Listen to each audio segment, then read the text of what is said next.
4 দিন আগে ভোট দেন হয়ে গেছে, তাহলে ভয় জানেন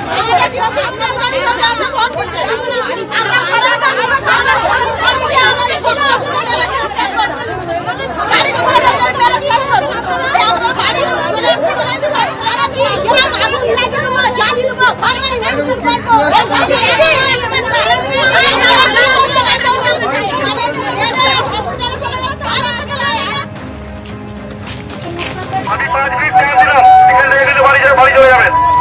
এখানে আমাদের সাথে প্রশাসনের সাথে সহযোগিতা করবেন, প্রশাসনের সাথে সহযোগিতা করবেন আপনারা, অন্যথায় ঝামেলা করবেন না।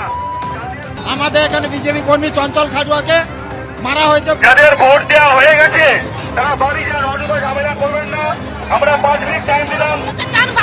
বাড়িতে যান যাকে মেরেছে তার ছোট ছোট বাচ্চা দেখে আসুন বাড়িতে। 15-20টা বাইক চলে আসলো, এসে আমাদের মানে বুথ করা আছে, সেই বুথের এজেন্টের কলার ধরে টানা হলো। টেনে বলছে এসব ভাঙো, এসব করো, বন্ধ করো এসব। ওরা টিএমসি বাইরের থেকে লোক আসছে। মায়েদের মেরেছে, এমন এমন জায়গায় মেরেছে দেখানোর মতো না। তারা কি করে যাবে, তাদের গাড়ি করে যাবে, যারা দেখতে পাচ্ছেন না। দেখেছে এই মায়েরা প্রথম আপনারা রাত পাহারাও দিয়েছেন কেন? আমাদের ওই ছেলেদের তুলে নিয়ে গেছে, আমাদের বাড়ির ছেলে তুলে নিয়ে গেছে।